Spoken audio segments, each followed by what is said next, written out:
Les différentes formes qu'on peut retrouver du carbone, c'est dû aux différentes profondeurs de formation dans la Terre.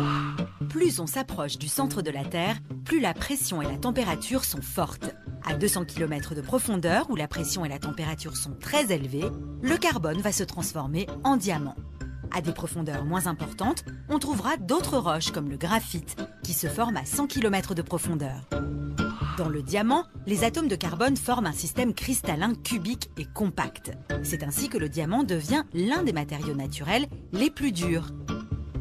Le graphite, qui lui aussi est un cristal de carbone pur, est en revanche un minéral tendre, car à l'inverse du diamant, ces atomes sont structurés en feuillets, distants les uns des autres, reliés par des liens peu solides.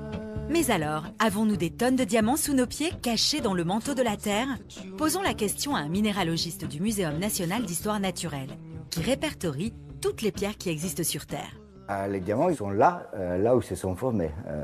Le manteau est riche de diamants. Ce qui est rare, c'est retrouver les diamants à la surface de la Terre. Lors d'une éruption volcanique, le magma remonte à une très grande vitesse et arrache des débris tout le long de son passage. Ils vont alors être éjectés à la surface de la Terre. Parmi ces débris figurent des diamants. Ils proviennent de 200 km sous terre. Les phénomènes volcaniques qui ont permis les diamants de remonter à la surface sont extrêmement rares. Ils ne se sont produits qu'à une certaine période de l'histoire de la Terre. Actuellement, par exemple, ce volcanisme n'existe plus. Voilà pourquoi le diamant est rare et donc très cher.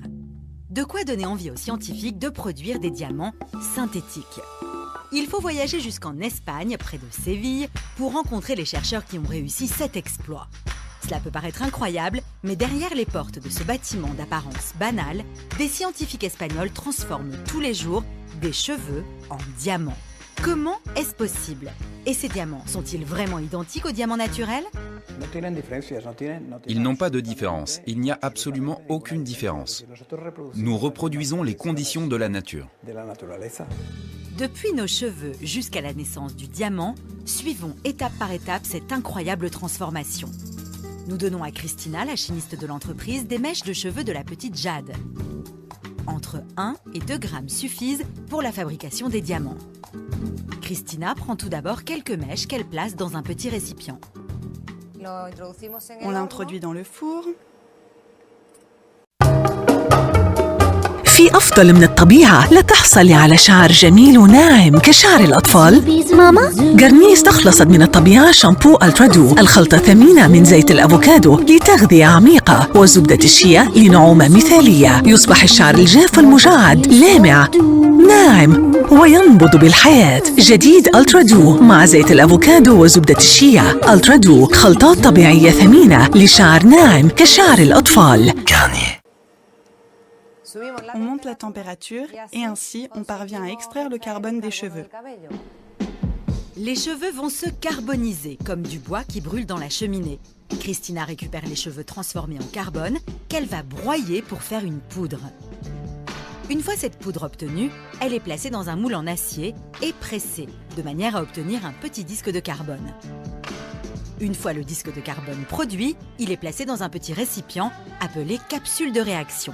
La capsule est ensuite introduite dans la pièce maîtresse de l'entreprise espagnole, l'incubateur de diamants.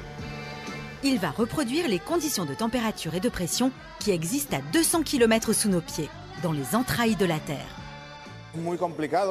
C'est très compliqué de le faire parce que nous devons maintenir les conditions de la Terre pendant plusieurs semaines. C'est très difficile, il y a plus de 100 variables. C'est très, très compliqué, mais on a réussi. Et en faisant varier les paramètres d'incubation, on peut choisir la couleur du diamant. Transparent, jaune, vert ou bleu.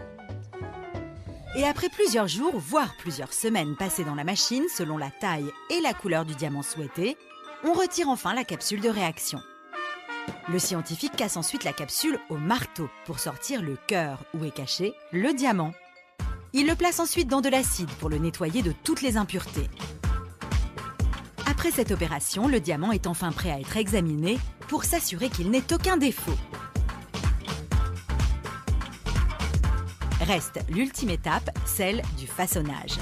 Après avoir analysé les caractéristiques du diamant, la pierre est envoyée à des joailliers qui vont lui donner sa forme finale. Et voilà comment à partir de 4 grammes de cheveux, on peut produire un diamant d'1 carat, soit 200 mg. Et ce diamant est en tout point comparable à celui que produit la Terre. Mais il est fait de cheveux de ce que vous aimez, il est donc d'autant plus précieux. Cette technologie est pour le moment onéreuse. Un diamant de synthèse coûte un peu plus cher qu'un diamant naturel. Donc, avec 4 grammes de cheveux, vous obtiendrez une pierre précieuse d'une valeur de 1 000 €. Comme l'homme produit en moyenne 15 kg de cheveux par an, chacun possède virtuellement des centaines de diamants dans sa crinière. Pensez-y la prochaine fois que vos cheveux finiront dans la poubelle du coiffeur.